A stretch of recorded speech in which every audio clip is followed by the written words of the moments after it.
Portrait coming to you from Old Town Mariposa in the majestic Mariposa Hotel. Ruth Fruehauf. You pronounced it right, Bob. Fruehauf. There you go. It's a miracle. Ruth is a unique person in our community. We share a horse. Fancy. Yes. But that's another story. Ruth was explaining to me in our last show a little bit about what she does as an internet entrepreneur, a distance knowledge worker. And in the course of the conversation, we found out a little bit about Ruth's family. Ruth has some unique roots, and she's going to talk to us a little bit about it. You're an author. I am, of 2 books, and my co-author is also based in Mariposa. Her name is Darlene Norman, and we wrote these 2 books together, all about the history of the Fruehauf Trailer Company. And so just to connect, you know, there isn't a person out there that hasn't seen the name Fruehauf. That's right. Or on cursed. on a big rig going down the freeway. That's right. You have followed one of these trucks probably a quarter of your life if you spend any time on the freeway. And the story of the Fruehauf truck trailer company is a fascinating story, turn of the century. But I'm going to let you tell it. I've read your book. Oh, well, thank you. My grandfather was a blacksmith in Detroit, Michigan, and in those days, in turn of the century, the automotive age was not good news for a blacksmith. He also was a wagon repairer and manufacturer, and one of his big customers came to him and wanted to haul his Model T, using his Model T, wanted to haul a boat to his summer home. And my grandfather figured out how to attach the wagon to the back of the Model T, and here's a photo of it, by removing the back seat from the Model T and then removing the front axle from the wagon. And in his broken English, he was very German, he called it a semi-trailer. So he coined that phrase. And all of his other people were manufacturing 4-wheel trailers. They all laughed at him and they thought, oh, ha ha, that guy's doing 2-wheel trailers. But he had the last laugh because it was so efficient for companies to use the 2-wheeled trailers rather than a 4-wheel trailer or a pickup truck. You had efficiency, economies of scale, and it quickly took off. And he invented the semi-trailer in 1914, and they incorporated the company in 1918, and this is a cool story. The incorporation inventory didn't list a single horseshoe on the inventory papers. Isn't that cool? I thought that was really a neat story. Okay.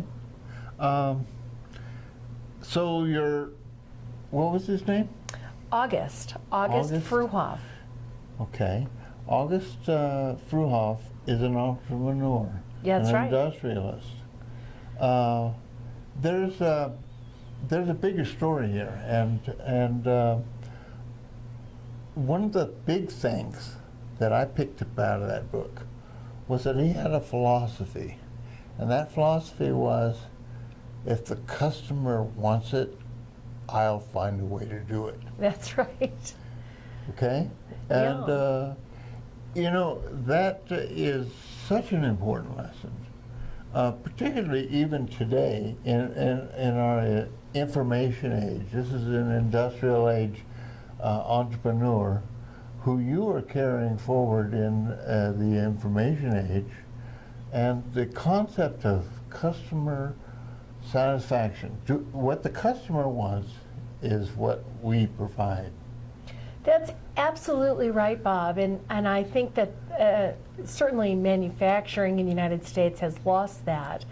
And my grandfather, they filed over 2,000 patents, and every patent we link back to a customer request for an upgrade or a specialty item. The shipping container was invented by Fruehauf in the 50s, and it was because a customer was getting robbed by the longshoremen who were stealing the liquor out of the back of the trailers. So he wanted an enclosed box that would go from point A to point B, and Fruehauf created the shipping container. And it's widely known that, thought of, that Malcolm McLean was the inventor of the shipping container. He was Fruehauf's customer, and that idea was hatched on a napkin at a, cocktail party at some trucking convention with my father, actually. But every one of their inventions and inventions for the military, they had over 150 patents for the military alone. And it's so true what you're saying, that the customer, that was their attitude. If you came to them and you wanted something special, no problem. They made it happen. They changed the paint color. They made an enclosed trailer for Roy Rogers and his horse Trigger. They built trailers for NASA. They built mobile bookmobiles and military hospitals, you name it. I mean, it was go anywhere transport. And, every single thing in this room, every single thing in this town has been at some point transported by a truck trailer. And so if you think about the importance it lends to all of us, orange growers in California all of a sudden could sell their oranges to customers in Pittsburgh. And Pittsburgh Steel could have customers for its steel in California. It really made the economy of the United States grow and prosper.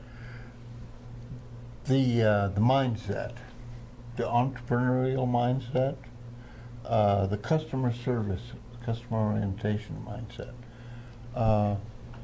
You're an entrepreneur, okay? Maybe you could briefly, I don't want to take away from you, but briefly tell me how you use this in your business today.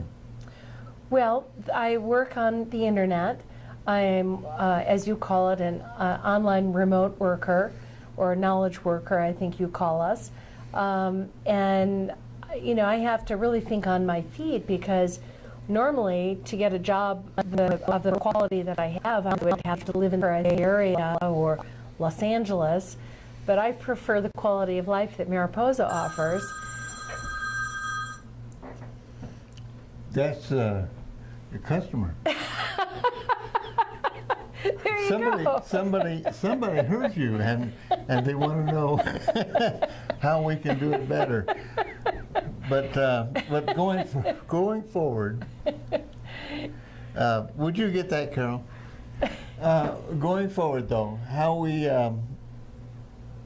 apply the rules today in the internet world is very similar to how your grandfather applied the rules to his customers. This is probably one of the most dynamic fields where we're using the internet and high-tech communication to deliver a product. That's right. In your business, it's art. Yes. And art financing. Yes, that's right. And every customer comes to you with a little twist, and you solve problems. Well, we have a structure that's fairly standard, but within that, our company can operate like a sleek yacht as opposed to a lumbering ocean liner. So if you think of, any big giant company like IBM or General Electric, poor General Electric, we are a sleek yacht. We can be use flexibility and adapt in order to make modifications and changes for our customers, just like my grandfather. Right. And that's probably the story of the technology, the successful technology companies. That's right. They're small, flexible, dynamic, and they have to be because the technology is evolving. That's right. And it's evolving at a really rapid rate. At any rate, Ruth, I've had a great time learning about your grandfather. I've enjoyed reading your books, Thank you. The idea of selling a product that didn't exist is probably perhaps the biggest story I hear. And how a blacksmith was able to adapt to a new world is probably got parallel stories in our society, because there's blacksmiths out there in the communication field that are trying to adapt. That's exactly right, Bob. You really encapsulate the whole picture, and that's helpful for me, in fact. Well,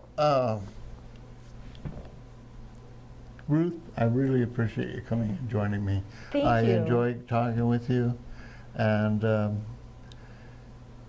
for you folks out there, I hope you got something from this story. This is kind of probably the future. Many young people out there really need to embrace what's going on here. And this conversation, the world of the guy who can do one thing on an assembly line doesn't exist too much anymore. And for young people adapting to this culture, the entrepreneurial elements of our industry, and the concept of being flexible and customer oriented are so critical.